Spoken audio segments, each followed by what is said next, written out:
کراچی میں آپ ہو اور کراچی میں آپ کے ساتھ ایسا نہ ہو تو پھر ایسا ہو ہی نہیں سکتا. بڑی افسوسناک بات ہے. لیکن کراچی میں جی موبائل چھن جانا, ڈکیتی ہو جانا, کوئی آپ سے آ کر والیٹ لے جائے, کوئی پرس چھین کر لے جائے, سونا تو یہاں پہننا ہی چھوڑ دیا ہے لوگوں نے, خاص طور پہ روزمرہ کی زندگی میں. تو اب لیکن کسی کے ساتھ ایک دفعہ واقعہ ہو, 2 دفعہ ہو, سوچیں کسی کے ساتھ 3 دفعہ واقعہ ہو جائے, کنزیکٹو 3 مہینوں میں, اور وہ بھی کوئی مشہور شخصیت. بہت مشہور شخصیت. کون ہے جناب؟ مشہور فیشن ڈیزائنر اور اداکار دیپک پروانی نے انکشاف یہ کیا ہے کہ وہ گزشتہ 3 ماہ کے دوران کراچی میں 3 بار ڈکیتی کا شکار ہو چکے ہیں.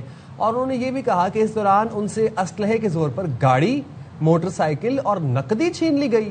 Social media platform X پر جاری بیان میں انہوں نے یہ کہا کہ صورتحال صرف ان تک محدود نہیں بلکہ ان کے عملے کے افراد بھی مسلسل جرائم کا نشانہ بن رہے ہیں. یہ تو بڑی الارمنگ سچویشن ہے. دیپک پروانی کے مطابق ایک ملازم کے گھر میں اسی ماہ 2 بار چوری کی واردات ہوئی ہے, جبکہ ایک اور ملازم کے بیٹے کو بھتہ نہ دینے پر تشدد کا نشانہ بنایا گیا. انہوں نے کہا کہ کراچی میں جرائم میں خطرناک حد تک اضافہ ہو گیا ہے, لوگ روزانہ مر رہے ہیں. ظاہر افسوسناک بڑے فیکٹس ہیں.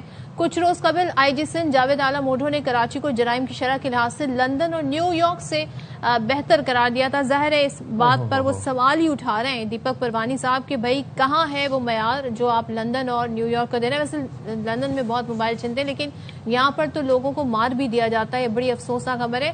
میں یہ کہتی ہوں کہ دیپک پروانی صاحب کا جو یہ کیس ہے نا, اس میں اتنے سارے فیکٹرز جڑ گئے ہیں. بھتہ اس میں ہے, گھر میں ڈکیتی اس میں ہو رہی ہے, نقدی, موٹر سائیکل, موبائل, ملازم جو ہیں ان تک کے گھر میں ڈکیتی ہو رہی ہے. تو اس کو تو ٹیسٹ کیس بنانا چاہیے, یہ امتحان ہونا چاہیے کراچی پولیس کا, اور اس کو سالو کرنا چاہیے.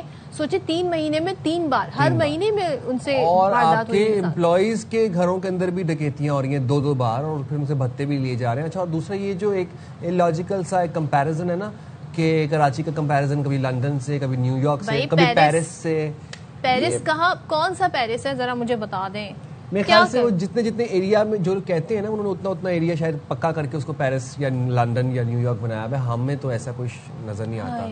بڑے افسوس کی بات ہے. یہ یہاں سے باہر نکلو تو ناظم آباد سے آگے جانے کا دل ہی نہیں کرتا, جتنی ٹوٹی سڑکیں ہیں اور سڑکوں کی بری حالت ہے. بس یہ جو مقابلہ ہے نا, کیا بات کے سائم آپ کیا بات کر رہے ہیں. ہمارا مقابلہ پیرس سے ہے, لندن سے, نیو یارک. لیکن میں کہتا ہوں یہ باتیں ہمیں کرنی نہیں چاہیے. کراچی کا جو مسئلہ جو ہے نا, ہاں میں بھی لاہور سے کمپیریزن کرتے ہیں, مقابلہ نہیں ہونا چاہیے. مقابلہ بنتا ہی نہیں ہے لاہور کراچی کا. کراچی کا مقابلہ پیرس سے ہے, کراچی کا مقابلہ لندن سے ہے. دیکھی نہیں آپ نے ہماری کراچی میں کشادہ سڑکیں, گیس کی فراوانی, بجلی کی بلا تعطل فراہمی, زبردست ایسی اسموتھ روڈ ہے نا کہ بس اس پہ آپ ٹریول کریں, پانی ایسا لگتا ہے پانی پہ گاڑی چل رہی ہے. چلیں جی, یہ ہم نے آپ تک پہنچا دی ہے صورتحال. اب ذرا مزید بھی آپ کو کچھ بتا دیتے ہیں پاکستان پوسٹ کی جانب سے بیرون ملک. اچھا, یہ سب آپ لوگوں کی انفارمیشن کے لیے ہم ساری یہ اکٹھی کرتے ہیں, ہماری پوری ٹیم. جو پارسل بھیجنے کے نرخ ہیں اس میں نمایاں اضافہ کیا گیا ہے. تو چھوٹے جو ایکسپورٹرز ہیں, یعنی کہ جو اسمال انڈسٹریز کی اگر ہم بات کریں, ہینڈی کرافٹ بنانے والے اسمال بزنس کی بات کریں, وہ ای کامرس سے وابستہ جو بچے بچیاں ہیں ان کو کافی مشکلات ہو رہی ہیں. اچھا جی, ذرائع ابلاغ کی رپورٹس کے مطابق اب ڈیلیوری چارجز میں بعض کیٹیگریز میں کئی 100 سے لے کر ہزاروں روپے تک اضافہ کیا گیا, جس کے باعث پاکستانی مصنوعات عالمی منڈی میں مہنگی ہو گئی ہیں اور مقامی فروخت کنندگان مسابقت کھو رہے ہیں. اب ایکسپورٹرز یہ کہتے ہیں کہ صورتحال کے نتیجے میں غیر ملکی خریدار اب آرڈرز چین اور بھارت جیسے ممالک کو منتقل کر رہے ہیں جہاں شپنگ نسبتاً سستی ہے. اور کاروباری حلقوں نے خبردار یہ کیا ہے کہ اگر یہی رجحان جاری رہا تو چھوٹے پیمانے کے برآمدی کاروبار تباہی کے دہانے پر پہنچ سکتے ہیں. یار یہ تو بڑی تشویش. اچھا بھائی, حکومت سے یہ کہا جا رہا ہے کہ فوری طور پر جو پوسٹل چارجز ہے اس پر سبسڈی دی جائے. اب سبسڈی کہاں کہاں گورنمنٹ دے یہ بھی ذرا دیکھنا چاہیے تاکہ برآمدات کو سہارا دیا جا سکے, زر مبادلہ کمانے والے نوجوانوں کو روزگار محفوظ ان کا رہ سکے. لیکن ایسے وقت میں ہم دیکھ رہے ہیں کہ خاص طور پر جب معیشت جو ہے وہ دنیا بھر کی کافی زیادہ ایک بری سچویشن میں ہے, اس کی اشد ضرورت ہے, یہ کہا گیا ہے. تو یہ تمام تو صورتحال ہے, اس پر بات کر لیتے ہیں. ہمارے ساتھ ای کامرس ایکسپورٹر فریاد حسین چودھری صاحب موجود ہیں. فریاد صاحب بہت شکریہ. ذرا ہمیں بتائیے گا حالیہ جو ریٹس ہیں, پوسٹل ریٹس ہیں, اضافے کس حد تک اضافہ ہوا ہے اور کس حد تک یہ کاروبار کو متاثر کر رہا ہے؟ پہلی تو چیز یہ ہے کہ جی پاکستان پوسٹ نے نا اپنے حالیہ جو اضافے کیے تھے اس میں تقریباً 100% انہوں نے اضافہ کر دیا تھا, جس کی وجہ سے نا کافی زیادہ نقصان ہوا. سب سے پہلا نقصان تو پاکستان پوسٹ کو خود ہی ہو گیا تھا نا کہ پاکستان پوسٹ کا سارا ریونیو خراب ہو گیا. جو اتنا زیادہ ریونیو ہم ڈیلی بیسس پہ ان کو دے رہے تھے وہ سارا کا سارا ریونیو یا تو چائنا انڈیا کو چلا گیا یا جو پرائیویٹ کمپنی سے DHL FedEx وغیرہ ان کو چلا گیا.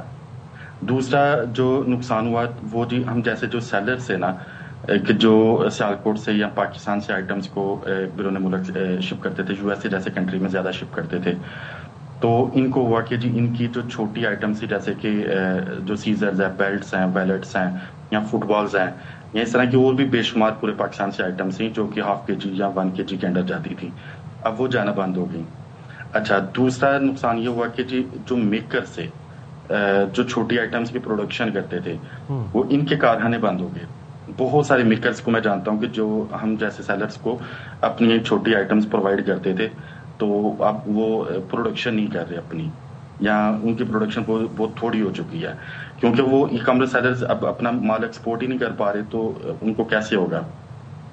تیسرا نقصان ہوا وہ یہ ہوا کہ جو ڈالرز پاکستان آ رہے تھے جو ای کامرس سیلر ڈالر اپنی سیل کر کے جو ڈالرز لے کے آ رہے تھے جب فار ایگزامپل eBay پہ یا Etsy پہ یا Amazon جیسے کسی بھی پلیٹ فارم پہ سیل کرنی ہم نے پاکستان سے چیزیں شپ کرنی تو اس کے ڈالرز پاکستان آتے تھے اب وہ نہیں آ رہی وہ اس کے اندر بہت سارا نقصان ہو چکا ہے.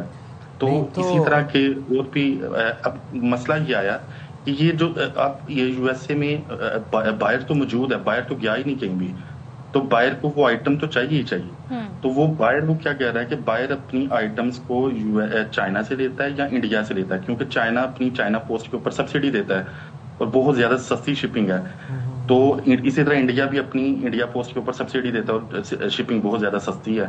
تو زیادہ جو بائرس ہیں وہ بائر نے اگر کوئی T-شرٹ پرچیز کرنی ہے تو وہ اب چائنا سے پرچیز کر رہا ہے. اچھا فریاد صاحب ایک بات بتائیے گا کہ ایک تو یہ بتا دیں کہ جو شپمنٹ چارجز ہیں ان میں اضافہ کتنا ہوا 100% کہہ رہے ہیں. اچھا 100 پر ڈبل ہو گیا اور دوسرا پھر آپ یہ بتائیں کہ سبسڈی کتنی ایکسپیکٹ کرتے ہیں آپ گورنمنٹ سے.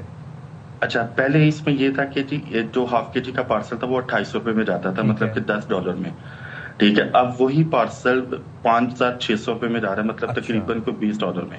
اب ایک آئٹم جو کہ ہم $25 کی سیل کرتے ہیں وہ اس میں اب ایک مزے کی چیز یہ ہے کہ لیبر کاسٹ زیادہ نہیں ہے آئٹم کاسٹ زیادہ نہیں ہے. اگر ہمیں انٹرنیشنلی کمپیٹ کرنا ہے تو ہمیں شپنگ کاسٹ کم کرنی پڑے گی. شپنگ کاسٹ کم کریں گے ہی تو پھر ہم کمپیٹ کر پائیں گے. $20-25 کی آئٹم کے اندر اگر ہمیں eBay اور Etsy جیسے پلیٹ فارم کی کمیشن بھی دینی ہے اور ساتھ میں لیبر کاسٹ بھی نکالنی ہے ساتھ میں $20 تک ہم نے وہ دینی ہے شپنگ کے ریٹ پے کرنے ہیں تو پھر ہم کیسے اسے کمپیٹ کر پائیں گے. تو ہماری گزارش بس یہی تھی کہ جو آپ لوگوں کے پہلے پرانے ریٹس ہیں نا انہی ریٹس پہ واپس آ جائیں. اچھا تو مطلب کہ ہم کر لیں گے انشاءاللہ سیلز ہم کب کر لیں گے کمپیٹ بھی کر لیں گے انٹرنیشنل مارکیٹ میں اور ہم بڑی اچھی طرح چائنا کو کمپیٹ کر دیتے ہیں. لیٹس سی کیونکہ یہ باقی آپ سے کہہ رہے ہیں جب ڈالر نہیں آ پا رہے ہیں تو بڑا مشکل ہو جائے گا. یہ غور کرنا چاہیے گورنمنٹ کو. تھینک یو سو مچ فریاد صاحب شکریہ. مطالبہ صرف ان کا یہ ہے کہ جو پرانے چارجز تھے اسی پر واپس لے جائیں. نیا جو اضافہ ہے نا 100% اس کو واپس لیا جائے.